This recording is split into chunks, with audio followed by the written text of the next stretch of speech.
As a little boy growing up with movies like Indiana Jones and the Goonies, I couldn't help but want my own adventures myself. And as I grew up, I ended up getting one. Seems I've discovered the culture responsible for whoever built these strange megalithic structures. But this video isn't about that story. This video is about teaching you, or the first video in a series that are intended to teach you how to identify these things yourself. Because this culture is worldwide, the evidence is available worldwide, and the evidence is abundant. The issue is the art style that this culture held was very radical and modern from our perspective, and it requires very specific knowledge to be able to see it correctly. But it's not a complex thing to teach. Actually, it's quite simple. Just a couple of rules here and there, and your eyes are going to be opened, just like the elites. But the first thing we actually have to talk about has not much to do with this culture and everything to do with our own culture. Because I found that in the process of making these discoveries, one of the hardest things to overcome was my own modern education, which kind of sounds funny. But let me explain. You see, I am a career fabricator. I have spent my life dealing with aviation fabrication and damage investigation and fabricating with any number of materials, whether it's metal or advanced composite or you name it.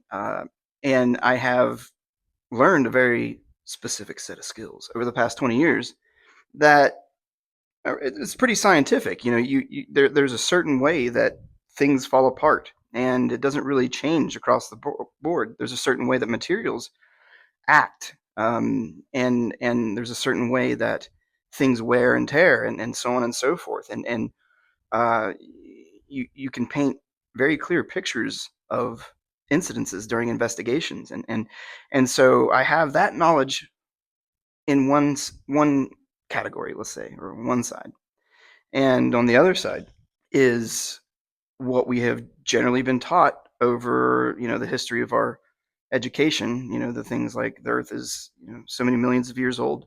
No cultures existed on the American continent prior to natives, like all these common things.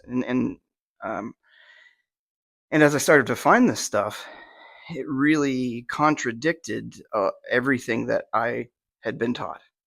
And the category that I found myself struggling the most with had not much to do with history, because it's pretty simple to believe that a culture existed on the American continent. It was actually geology. Because if I were to look at any of these items, these artifacts, or things that I believe are or know are artifacts, um, they're rocks, or they're some type of natural item that if we commonly believe that there's some type of sediment somewhere, and somehow a chunk of that sediment or whatever type of rock gets broken off, and through time it gains its shape. And the shapes that we find in our riverbeds are very much a natural thing, and what we're looking at should just be through a natural process. But what has turned out to be true from my research is two things are true. One, yes, that is true. I mean, where do you think they got the idea of that's where all these random rocks came from? Was observing sedimentary typed rocks, fragmenting and breaking off. I mean, that's the logical thing. That's the conclusion that I would also come to. It makes complete sense. But what seems to be the case also is that whoever this culture was made these items in the materials of our world. What I'm saying is that it was almost like whoever was responsible for making these wanted to also convey a message that we have a very advanced control over your environment. Because the other thing that I eventually settled on after a good solid year of fighting was that none of this is carved. In our simple human brains, we take that information we're taught, where these things are broken off of larger chunks of stuff, and all the stone man-made sculptures are essentially subtractive sculpting, right? You take a larger piece and you remove the material to gain the form that you want. And if you do that, there should be markings, there should be evidence of this stuff. But from a analytical, scientific, professional perspective, from my perspective, I have completely settled on some type of, I don't know, frequency technology, something where they can create forms intricately without a whole lot of effort. But as I began decoding these shapes, you naturally start with the things that are more obviously man-made. And as time went on, I kept finding, proof of that these other stones or not so much man-made shapes became, oh well, this is a part of the culture now, and it really developed into 80% of things that when you go out into a natural environment and you find a stone that is just randomly strewn about the landscape, there is an 80% chance that it is directly connected to one of these shapes that is in a small category. And once you kind of learn how to identify these things, you're going to see they're everywhere, which means one of two things to me. Either they had some type of peak civilization where every inch of this planet was inhabited, or maybe they, whoever non-humans they were, flew around and just zapped everything to look different, um, and create all these little statuettes, and as the ancient man would move about his environment, he would see all this insane stuff. I don't really know. To me, it feels more like peak civilization because I have some other evidences. Um, but the other day, it popped in my head. It's like, well, it could also be something weird like that because it seems like everything I've everything I've found in this is something different from other ancient cultures. It's like we didn't notice it because no other ancient culture did that. And what I mean are things like the art style. As you look at these items, they are all impressionist. There's except a couple of them are more uh, direct likenesses, but the majority of it is an impressionist art style, and we very much recognize impressionism in our modern culture. But not once is it even identified to be in ancient cultures, or at least not to my knowledge.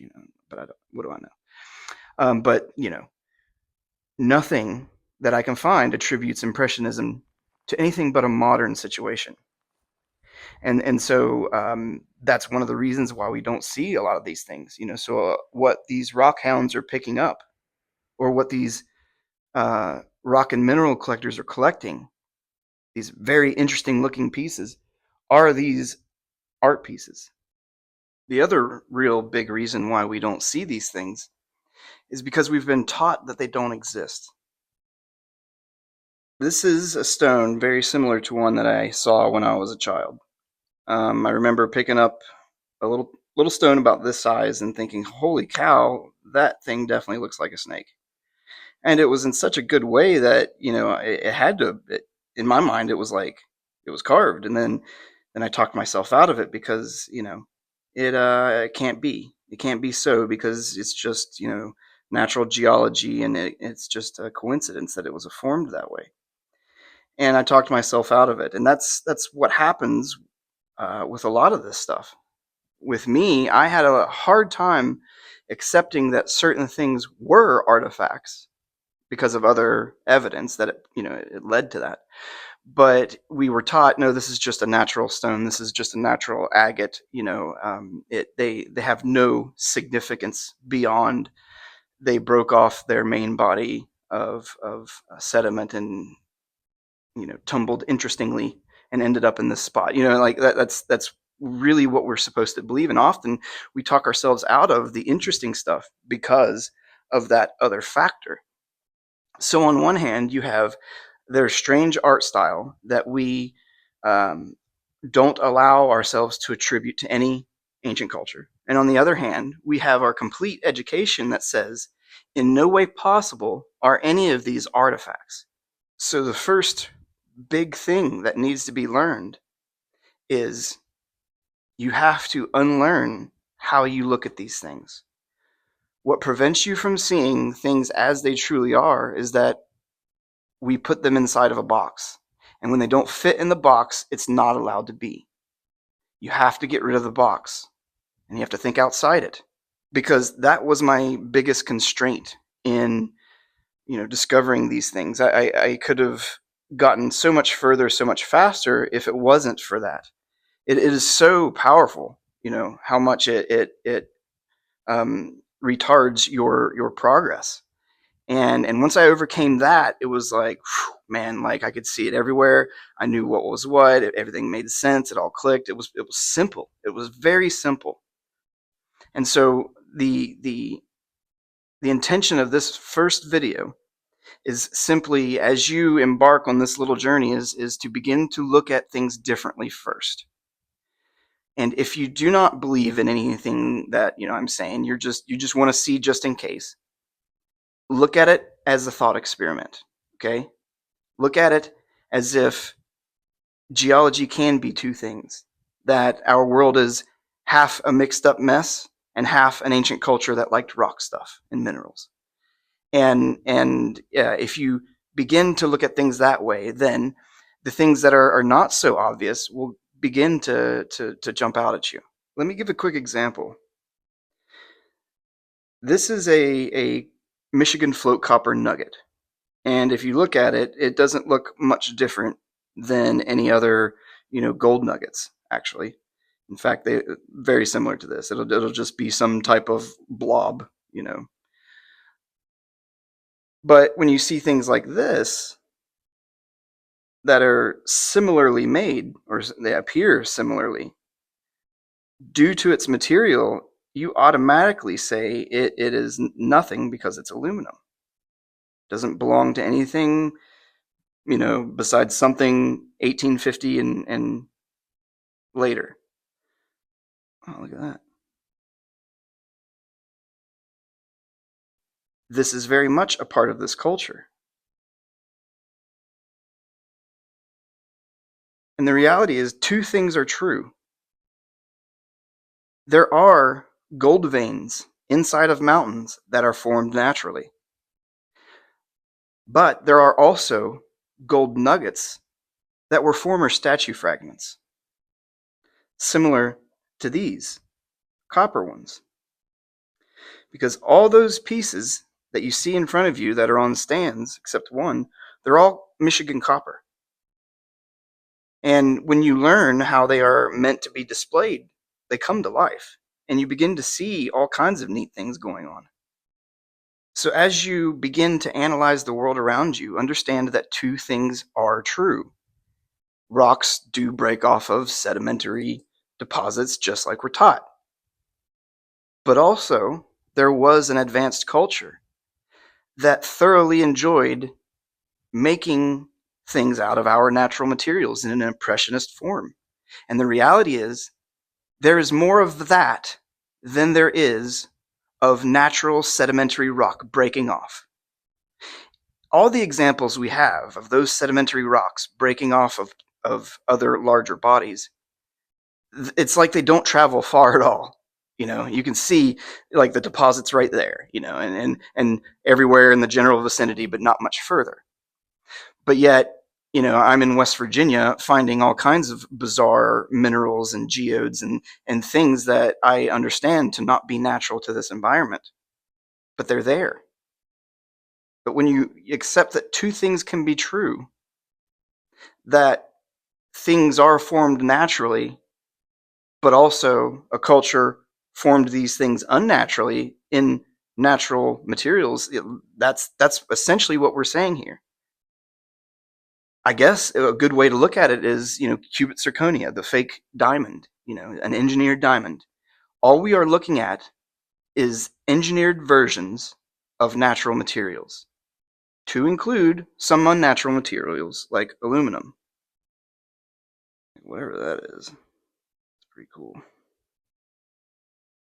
But understand that if you maintain that perspective of, all these things were formed naturally in this way and that way, you will not see the extent that this is in. And I'm not saying to throw away your beliefs. I'm saying thought experiment. Like if you're not on board in any form, just just for the fun of it, look at things from that perspective and see what you see. See how it plays out. Because there's a good chance that if you pick up something interesting in your natural environment, that it is a part of this. The key is, how was it meant to be seen? What was its original positioning? Because that actually matters. And so in the following videos, what we're going to be learning is the correct way to look at things. Most of the items that you end up finding that are interesting are artifacts that broke off of other statues or other things, and they're actually easy to determine which direction it was meant to be seen. And so we're going to talk about that, and we're going to talk about all the other things that you need to know to identify this culture that is in your backyard.